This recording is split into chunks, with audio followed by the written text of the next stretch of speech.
Hello दोस्तों, देखिए प्रश्नावली 4 का उदाहरण 9 समीकरण 3x² माइनस 2x प्लस 1/3 बराबर 0 का विविक्तीकर ज्ञात कीजिए और फिर मूलों की प्रकृति ज्ञात कीजिए। यदि वे वास्तविक है तो उन्हें ज्ञात कीजिए।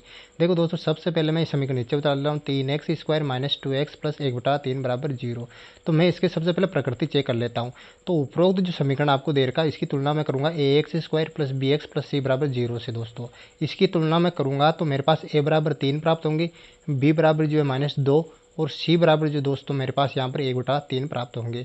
अब दोस्तों यहाँ पर जो है विविक्तीकर ज्ञात कर लूँगा। इसका मैं विविक्तीकर का जो सूत्र होता है दोस्तों वो होता है b² माइनस 4ac। दोस्तों ये जो है विविक्तीकर का सूत्र होता है, इसी की सहायता से जो हम प्रकृति ज्ञात करेंगे। देखो b का मान क्या है -2, तो -2 का स्क्वायर कर दूंगा। 4 ऐसा का ऐसा आ जाएगा। यहाँ पर a का मान जो है दोस्तों 3 दे रखा तो a की जगह 3 उतार दूंगा और c का मान 1/3 दे रखा तो c की जगह 1/3 में यहाँ पर उतार दूंगा।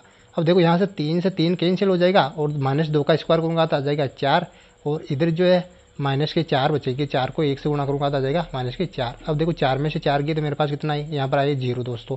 अब देखो यहाँ पर b² माइनस 4ac का जो मान आया वो 0 के बराबर आया। अगर ये स्थिति बनती है तो जो समीकरण है उसके जो है 2 बराबर वास्तविक मूल प्राप्त होते हैं दोस्तों। तो इसके 2 बराबर मूल जो है हमें प्राप्त होंगे, तो हम 2 बराबर मूल हम ज्ञात कर लेंगे गुणनखंड विधि से। तो दोस्तों जो है इस समीकरण को जो है मैं अगले पेज में उतार लेता हूँ वापस। 3x² माइनस 2x प्लस 1/3 बराबर जो है 0 के बराबर यहाँ पर रख लूँगा। अब जो दोस्तों ले से लेकर जो है इसको सरल कर लूँगा। सबसे पहले देखो मैंने ले से लिया, इसका तो 3 आया। अब देखो 3x² के नीचे एक कुछ नहीं है तो 1 है, तो 1 का भाग दिया 3 में, 3 बार गया, 3 को 3 से गुणा किया था गया मेरे पास 9x² माइनस यहाँ पर जो है फिर वैसे ही क्या, तो 3 दूना 6x हो गए। अब प्लस का चिन्ह और 1 ऐसा कैसा आ जाएगा बराबर यहाँ पर आ गया दोस्तों, लिख दूंगा मैं यहाँ पर 0। अब देखो नीचे वाला जो हर के अंदर जो 3 है वो 0 से उधर गुणा होकर 0 हो जाएगा, वो इधर बचेगा 9x² माइनस 6x प्लस 1 बराबर के यहाँ पर हो गया 0 दोस्तों। अब इस समीकरण को जो है मैं गुणनखंड विधि से हल कर लूँगा। देखो 9x² माइनस 6x को मैं कोष्टक के अंदर बंद कर लूँगा यहाँ पर प्लस 1 बराबर के 0 दोस्तों। अब देखो गुणनखंड विधि से हल करने के लिए मैं क्या करूँगा, यहाँ पर 9x² माइनस 6x को 3x और 3x में तोड़ लूँगा, यानी कि 3x प्लस 3x लिखा 6x को प्लस 1 बराबर 0। इस प्रकार से जो गुणनखंड विधि से हल करते हैं। देखो 9x², अब जो माइनस को अंदर वापस गुणा कर दूंगा मैं, -3x माइनस के 3x प्लस 1 बराबर के 0 दोस्तों।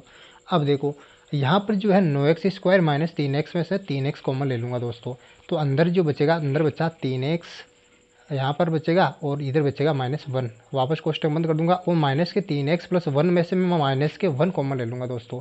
तो -1 कॉमन लेने के बाद अंदर बचेगा 3x माइनस के 1 बराबर के 0 दोस्तों। अब जो इनको अलग अलग करके गुणनखंड के रूप में लिख लूँगा, इधर 3x माइनस 1 और इधर 3x माइनस 1 बराबर के 0।